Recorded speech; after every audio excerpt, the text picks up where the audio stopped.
तो एक सिंपल सा कॉन्सेप्ट है कि how you can create a database, मतलब डेटाबेस डिजाइन के टाइम पे आपको क्या क्या चीजें सोचना है और क्या क्या चीजें आपको प्रोसेस करनी है। तो ये आरडीबीएमएस की बात कर रहे हैं हम, तो पहले आपको ER diagram, ER what is ER, right, entity relationship, right. अब ER diagram you can make it through any other online draw dot I और समथिंग लाइक दैट, बट पहले वो डायग्राम बनाने के पहले हमको दो तीन चीजें पता होनी चाहिए कि व्हाट इज एन एंटिटी, कि एंटिटी क्या है, रिलेशनशिप, राइट, और तीसरा है एट्रीब्यूट्स। ठीक है। तो रिलेशनशिप अभी सिंपल सा, मतलब यदि तुम्हें किसी को भी, यदि मैं बोलूं कि यार एक एप्लीकेशन डिजाइन करना है, तो उसमें दो चीजें पहले तुम्हें पता होनी चाहिए कि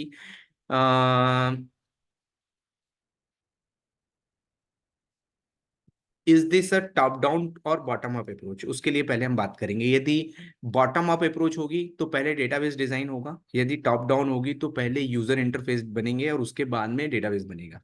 करेक्ट।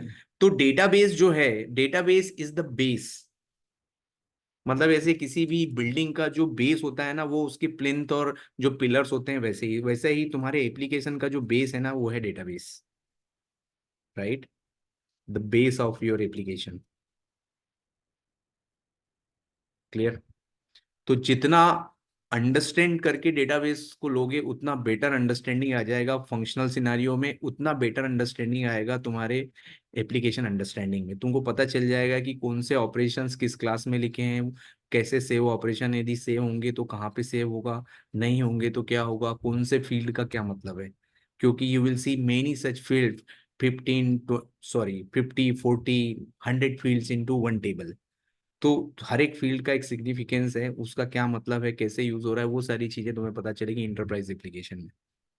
अब एंटिटी क्या है, तो एंटिटी, अब एंटिटी को पहले आप बोल सकते हो कि या तो एक ह्यूमन बीइंग, राइट। अब ह्यूमन बीइंग में लिविंग एंटिटीज हो सकती हैं, जैसे कस्टमर, एम्प्लॉय, मैनेजर, राइट। उसके बाद में principle, these are called as the human entities, living things. There is a non living, right. Non living, non living में कैसे हो जाएगा कि something we called as a chair, right, country, may be state, may be company, something it is basically non living. So ये, इनका particularly तुम्हें ये पता होना चाहिए कि ये एक नॉन लिविंग। उसके बाद हो सकता है something we called as an event. Event में क्या होगा, event is something we call as booking,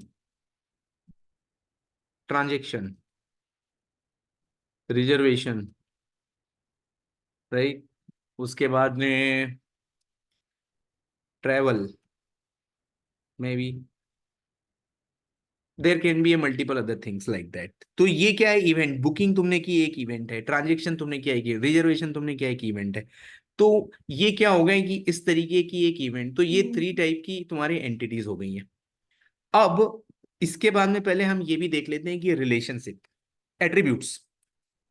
तो जब तुम्हें पता चलेगा कि अब तुमने एंटिटी डिसाइड कर ली है कि बैंकिंग का एप्लीकेशन बना रहा हूँ यार मैं, तो इसमें पर्टिकुलरली कितने एंटिटीज हो सकते हैं, तो पहले ही समझ लिया। ये डिपेंड करता है बिजनेस सिनारियो में और कितना अंडरस्टैंडिंग आपको बिजनेस का है, और वो यूज केस के ऊपर तुम्हारी एंटिटीज डिसाइड होगी। क्योंकि जितना अच्छा डेटाबेस एंटिटी तुम डिसाइड करोगे उतना बेटर है कि आपका एप्लीकेशन उतना बेटर बनेगा। अदरवाइज डेटाबेस के लेवल पे यदि चेंजेस होंगे ज्यादा, मेजर चेंजेस, पूरी एप्लीकेशन में बहुत बड़े लेवल पे चेंजेस आएगा। तो इसलिए लोग ये डिसाइड करो कि यदि आपका बेस ही बराबर नहीं है तो एप्लीकेशन में भी बहुत बड़े बड़े चेंजेस होते हैं, राइट। इसीलिए लोग ज्यादातर फोकस करते हैं कि database has to be properly aligned with the business requirement. और यदि वही आपने समझ लिया है then it is better to understand the application business scenarios, और एप्लीकेशन में कोड लिखने में उतने चैलेंजेस नहीं होते हैं। ठीक है। एट्रीब्यूट्स, अब एट्रीब्यूट्स क्या है, ह्यूमन एंटिटी है तो उसके लिए होगा नेम, सरनेम, उसके बाद email, may be phone number, right. इसके अलावा हो सकता है address 1, address 2, address 3, state, country, right. इसके बाद हो सकता है आपका pin code, and there are some much more. ये जेनरिक है, ये हर एक किसी भी एप्लीकेशन में तुम्हें ये चाहिए ही होंगे, चाहे वो सरनेम उसका कुछ और भी हो यहाँ पे, और हो सकता है कि एक यूआईडी हो सकता है जिसमें आधार नंबर कुछ हो सकता है एंड समथिंग लाइक दैट। इसके अलावा बैंकिंग स्पेसिफिक कुछ फील्ड्स तुम्हें ऐड करने हैं उसमें, तो यू कैन ऐड इट। और बिजनेस ई गवर्नेंस की एप्लीकेशन है तो वहां पे कुछ अलग फील्ड्स हो सकते हैं, वो फील्ड्स उसमें आ जाएंगे उधर। नॉन लिविंग थिंग्स में यदि लेट से कि रूम है, तो रूम के कुछ हो जाएगा, लेट से कि रूम टाइप। यदि हॉस्पिटल की एप्लीकेशन है तो is this AC, non AC, right. Then room tariff, correct. उसके बाद में कुछ और चीज हो सकती है, room capacity, correct. Then charges, like that. तो ये एक सिंपल सा मैंने लिया है कि यदि हॉस्पिटल का है या किसी होटल का है तो उस तरीके के रूम में क्या क्या चीजें होंगी, राइट। बेड्स, यदि लेट से कि 2 बेड है, 3 बेड है, 4 बेड है, क्या है, राइट। यदि हॉस्पिटल के रूम में होगा तो तुम्हें पता चलेगा आईसीयू है, नॉन आईसीयू, किस टाइप का रूम है। तो स्पेसिफिक टू एप्लीकेशन तुम इसमें कुछ और फील्ड्स ऐड कर दोगे। तो ये क्या है, ये एट्रीब्यूट्स हो गए। ये एट्रीब्यूट्स कन्वर्ट होंगे तुम्हारे टेबल के कॉलम्स में, एंटिटी कन्वर्ट होंगी तुम्हारी पर्टिकुलरली आपके टेबल्स में। Each entity basically is you can consider and you need to make it as a one simple table here, for one entity one table, right। इसके अलावा relationship, तो relationship में क्या होता है, रिलेशनशिप में हो जाएगा तुम्हारा 1 to 1,